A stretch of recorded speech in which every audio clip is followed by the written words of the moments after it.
I'm Jeremiah, and welcome back to another video on the Evolve Today channel.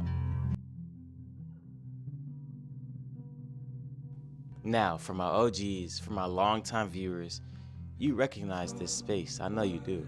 This is my bedroom. I make my videos out of my door most of the time, but it is Thanksgiving week. I'm back here at home with the family, and so I have the pleasure of recording in my old room. With all that being said, really quickly, I hope you guys had a great Thanksgiving. Thankfulness is such a strong pillar of what we're trying to build in ourselves and around us. And so I want you guys to remember to be thankful in everything, not just for this week, not just for Thanksgiving, but for your entire life. So let me know in the comments how your Thanksgiving went, what food you had, all the fun stuff. And today we're talking about how God defines success. And I have a story that I wanted to bring up that kind of led me to make this video, but we'll talk about all of that in just a second. Really quickly, go ahead and engage with the video, like, comment, subscribe, connect with the channel. Right now we're at 6.4K and growing. So I'm very grateful for that. We're working towards 10K by the end of 2025. I know we can do it, and we will. That was a lot. Let's get right into the video. So, like I said, I have a story that I want to bring up. Recently, I'd say maybe 2 or 3 months ago, I had the pleasure of meeting somebody who had a finite idea of what success is. We had a little conversation about his life plans and his mindset about things. And so I met him, we were playing dominoes, just playing a fun game. And he came up and we were just talking about school, and he happened to mention how stressed he was. And so I asked him, hey brother, what's stressing you, man? And he kind of explained how he's doing 2 majors. He's really trying to get into a high American law school, and he's just really focused. He's, I think, 17 years old and a junior in college. Like, he's super advanced, been working very hard, been diligent, been just committed.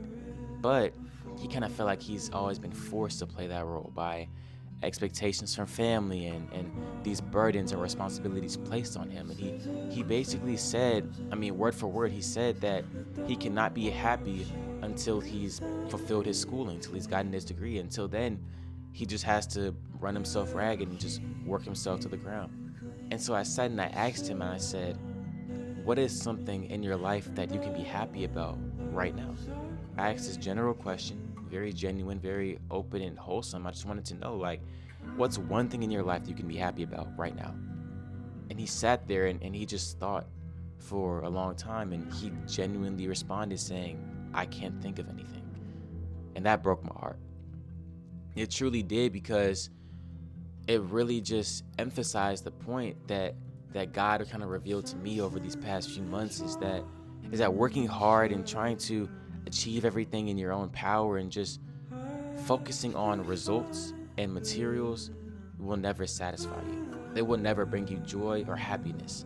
It might make you feel good in the moment where you finally get that degree or get that item that you've always wanted, but what comes next? It might be fun for a week. You might have a blast with it for a month, but a year comes, and 5 years come, and 10 years come, and what will sustain you then? What will make you satisfied? What will make you happy? What will make life worth living? And so that's why I want to come on here and talk about how God defines success. I have 3 points that I believe truly encompass what it means to be successful in God's eyes. Not in man's eyes, not in the world's eyes, but how God sees it. Number 1, obedience versus fame. You see, in this life, whether we want to admit it or not, we all want to be seen and acknowledged and valued. Some of us are afraid of being seen because we don't want to be seen negatively. We don't want to be seen and rejected. But all of us want to be accepted by as many people as possible. God doesn't call us to do that. God calls us to help Him be accepted by as many people as possible through obedience. This means following God in a way that truly lets Him lead. A lot of us say we follow God, but we want to lead our own lives. We want to call all the shots in our own lives. We want to make all the big decisions so that we can say when we've made it, oh yeah, I didn't have any help. It was all me. I'm self-made. I'm going to tell you this right now. No man on this planet has ever been self-made, because God had a hand in making them and waking them up every single day, putting breath in their lungs every single day. Being self-made is a myth.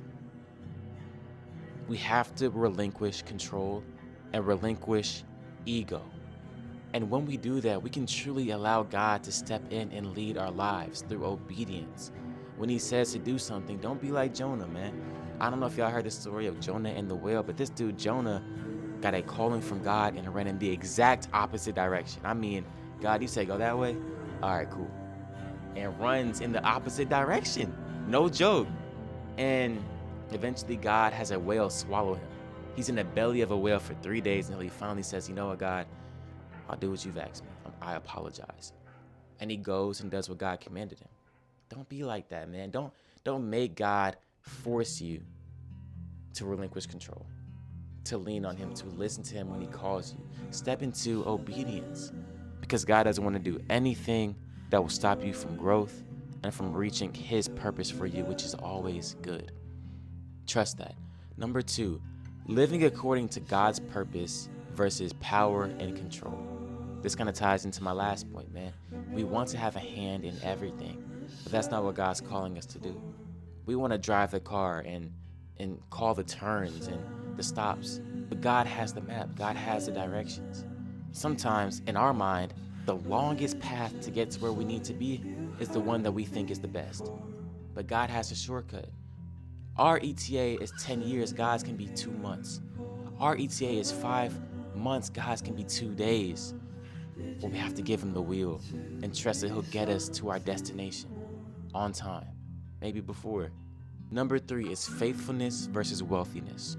Another big ideology and mindset in this world is that you need to have money to have power. You need to have money to be accepted. You need to have money to matter.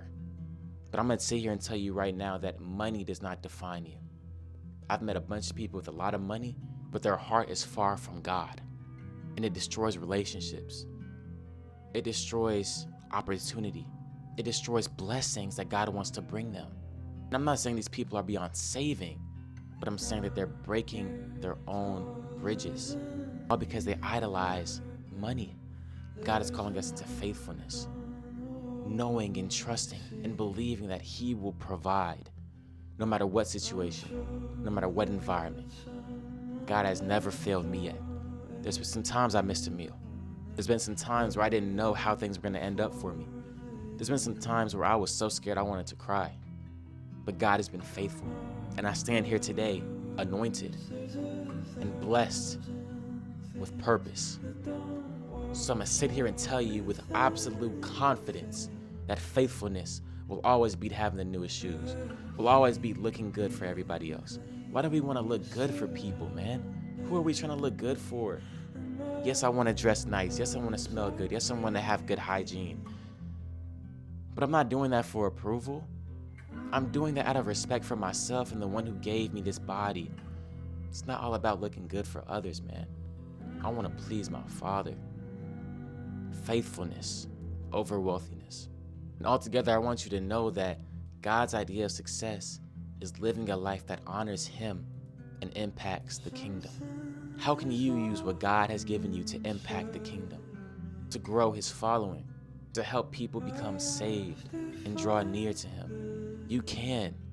There's something that God's given you, that it gives you this ability, but you have to be willing to use it. And oftentimes people say you have to be ready and willing. I'm not saying ready. I'm saying willing, because God has already decided. God has already anointed you. He knows you're ready. You have to be willing.